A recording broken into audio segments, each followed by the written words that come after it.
Caríssimas, caríssimos e caríssimas, René de Paula Júnior entrando de supetão, invadindo aqui com a nave do Roda e Avisa, a sua timeline. O Roda e Avisa, esse podcast que surgiu aqui em 2003, faz 22 anos. E agora, para completar essa minha invasão alienígena no seu espaço, eu vou aqui acionar o Instagram. Com um instante só. 3, 2, 1. Bom, se tudo deu certo, eu estou ao vivo em vários lugares ao mesmo tempo, um milagre dessa tecnologia espacial. Eu quero falar aqui sobre alienígenas. Alienígenas, por que não? Isso me faz lembrar, eu me formei na ECA em comunicação, eu vinha de uma outra trajetória, eu tinha começado a fazer engenharia, exatas, tal, e quando eu pensei em me aventurar, né, em me lançar no espaço, invadir esse outro universo que era a área da comunicação, eu pensei, cara, será que eu tenho o que precisa? Porque ali não era uma questão de não ser burro, não era uma questão de eventualmente ser mais inteligente, é você ter alguma coisa a acrescentar, você ter algum talento, né? Você está acrescentando alguma coisa que não existia antes. Eu fui com essa insegurança e talvez pensando nisso, nessa questão daqui que eu tenho para trazer, muito tempo depois de formado, quando começaram essa história de blogs, etc e tal, eu me lembro de ter sentado com a turma da ECA e falei, pô, por que a gente não faz aqui, de repente, um blog, um site, alguma coisa assim, para os ecanos? E foi uma tentativa que eu nem sei que fim levou, mas eu sei que eu sentei ali, criei rapidamente ali um blog, e aí eu coloquei, eu nem me lembro como é que chamava, eu sei que tinha um subtítulo, porque nós temos algo incomum, um trocadilho bobo, né, com em comum, com incomum, ok, eu não sou nenhum gênio da redação, né, mas essa história do ter algo incomum, acho que acabou marcando um pouco, sobretudo essa fase um pouco mais final aqui da minha carreira, porque em vários momentos eu fui contratado, não porque apareceu uma vaga, eu me candidatei, eu entrei, isso quase nunca aconteceu, né, mas porque fui de repente chamado, fui convidado. Algumas vezes eu entendi por quê, outras vezes não entendi tão bem assim, né? Nas últimas vezes, cada vez menos. Mas em algum momento eu comecei a perceber um padrão. Eu comecei a ser convidado porque eu vinha de um outro mundo, porque eu era diferente, porque eu era, aliás, nas palavras de alguns colegas, diferentão. Demorou para cair a ficha, né? Você fica um tempo ali um pouco deslocado, sem saber o que você está fazendo lá, percebendo que realmente você está num lugar ali onde as regras são um pouco diferentes, e que outro mundo é esse de onde eu vinha? Em alguns momentos é porque eu vinha do mundo da web, que para muitas empresas naquele momento era praticamente um universo paralelo, era uma coisa diferente. Em outros momentos, talvez porque eu vinha da indústria criativa, que também tem as suas próprias leis da física, mas eu era praticamente ali um alienígena importado para o quê? Então, essa era a grande questão. Em alguns momentos, em alguns desses episódios, eu me lembro com saudades de alguns momentos desses, né, eu entrei ali como alguém incomum, como alguém diferente, e consegui agregar e consegui provocar algum tipo de mudança que não seria possível antes. Né? Em outros momentos, não. Você fica ali meio no canto, você começa a ser. Aliás, fazer um parêntese aqui. Salim Ismail, da Singularity University, da Singularity, ele tinha uma frase que eu gosto bastante, que ele fala que toda empresa desenvolve um sistema imunológico, e quando entra alguém diferente, inovador, ele é combatido como um vírus. Por sorte, essa não foi a regra para mim. Em alguns momentos eu consegui ser incorporado, mas em muitos momentos você vira um cisto, você vira alguma coisa meio bizarra ali, né, tentando sobreviver naquele jogo maluco do Game of Thrones corporativo até a hora que você é fagocitado. Basicamente é isso que acaba acontecendo. Mas eu quero trazer aqui, não sei se você está numa posição parecida, né, um estranho no ninho, se sentindo um pouco deslocado, né, mas o que talvez a inspiração venha de um lugar que realmente não faz parte da minha formação, porque veja, eu fiz um pouco de exatas, eu fiz, né, bastante humanas, e vem da biologia, né, vem da biologia. Todos nós, esse planeta absolutamente extraordinário onde nós vivemos, a gente tem que agradecer essa diversidade, essa riqueza, essa beleza toda a uma invasão alienígena. Não, sem disco voador, nada, não, nenhum filme que você já viu. A questão é o seguinte, a vida surgiu na Terra relativamente rápido, tá bom? Rapidinho, bum, começa a surgir criaturas unicelulares, ok? Ok, começam a prosperar e tal, mas isso dá para até onde você consegue ir sendo uma criatura unicelular?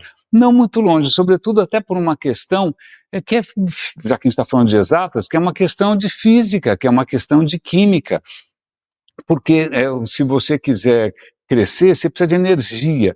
Energia você precisa da superfície, mas quando você cresce, o volume cresce, lá vou eu lembrar dos tempos de exatas, né? O volume cresce ao cubo, a superfície cresce ao quadrado, em algum momento aquilo vira um gargalo, você não consegue crescer, você não consegue se tornar mais complexo. Mas apesar de tudo isso, né, num certo momento a vida no planeta descobriu que existia um recurso que não era um recurso, era só um incômodo naquele momento, que era a luz do sol. Olha, tem essa luz batendo aqui metade do dia, o que eu faço com isso?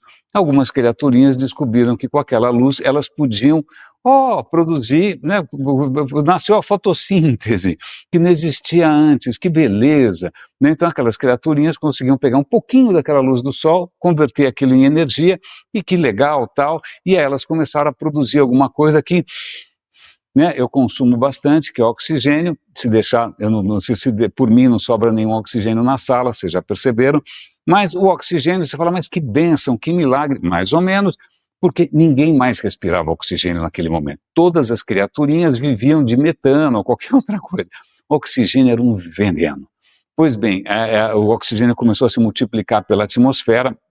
O que acabou acontecendo é que isso foi tóxico para várias formas de vida, mais ou menos como a web acabou afetando muitos negócios. Bom, tá bom. Mas isso acabou mudando a atmosfera. No que mudou a atmosfera começou a esfriar e a Terra virou uma bola de gelo e quase vai tudo para o espaço. Né? Então não são só humanos que fazem desgraças climáticas, desde o começo a vida faz isso. Mas o que acontece? Veja, essas criaturinhas que produziam oxigênio, estavam ali felizes e contentes convivendo com outras criaturas unicelulares que trabalhavam do jeito antigo. Né? Então, uma dessas criaturas unicelulares, que era um tipo de, não era exatamente uma bactéria, era uma arqueia, mas não era exatamente uma arqueia, era uma Asgard, bom, biologia, ok? Biologia é confuso. Uma Asgard engoliu uma dessas criaturinhas novas, engoliu uma bactéria. Ela foi invadida, penetrada, né, por essa bactéria. O que aconteceu? Ela foi fagocitada? Não. Ela foi digerida? Não. Aquela bactéria entrou dentro da Asgard e falou, nossa, que beleza, acho que eu vou ficar por aqui, está tudo muito bom, será que eu posso ajudar de alguma maneira? O que eu tenho a oferecer aqui? Certo? Certo. Esse encontro, essa coisa absolutamente improvável, que ninguém sabe se já aconteceu no universo antes ou não, ninguém sabe. Esse encontro é a origem de toda a vida complexa na Terra. Porque essa bactériazinha que entrou, ela era aeróbica, ela processava oxigênio. E ela acabou se tornando depois a mitocôndria, ok, ninguém está com saudade do vestibular aqui, mas ela virou a usina de força da célula. A célula, de uma hora para outra, aquela criatura hospedeira, ela passou a ter algo que ela nem sonhava, que é uma quantidade incrível de energia disponível. Com essa quantidade incrível de energia disponível, o que ela pôde fazer? Ela pôde, por exemplo, fazer coisas mais complexas, ela pôde crescer, ela pôde em algum momento virar coisas multicelulares e que terminam em eu e você, aqui, todo mundo, inclusive as corporações. Então veja, dentro de cada um de nós, né, dando toda a energia que a gente precisa, porque eu preciso aqui para estar falando de improviso, como sempre, dentro de cada célula nossa tem um alienígena, tem uma bactéria, que aliás tem seu próprio DNA, não tem nada a ver com o seu DNA, é um código genético dela, né, que são as mitocôndrias, são alienígenas dentro das nossas células, tornando possível o que antes era inimaginável. Então, meus caros, né, deslocados, meus caros alienígenas, meus caros diferentões, então fica aqui esse consolo, né? Em algum momento a vida nesse planeta acolheu alguém que era diferente, que funcionava por outros parâmetros, né? E isso deu origem a toda a diversidade que a gente está destruindo porque a gente é meio tapado, mas isso são outros 500. Né? Mas fica aqui essa metáfora, né? Essa analogia, essa parábola, como você quiser, né? Que vai, quem sabe, dar algum tipo de valorização, né? Merecida à diferença, a quem é diferente, a quem trouxe alguma coisa nova, né? Alguém que pode eventualmente abrir as portas para que o que antes era não só impossível, era inimaginável. Portanto, se nós temos aqui algo em comum, parabéns, alienígena, você é muito bem-vindo. Agora vamos ver o que a gente consegue agregar, se a gente consegue trazer algo realmente de novo. Espero que esse vídeo, que entrou praticamente como um meteoro do espaço sideral na sua timeline, também sirva para fecundar as suas ideias. Um grande abraço e até o próximo episódio alienígena do Roda e Avisa. Que, aliás, parece um disco voador, mas na verdade é uma fita. Até!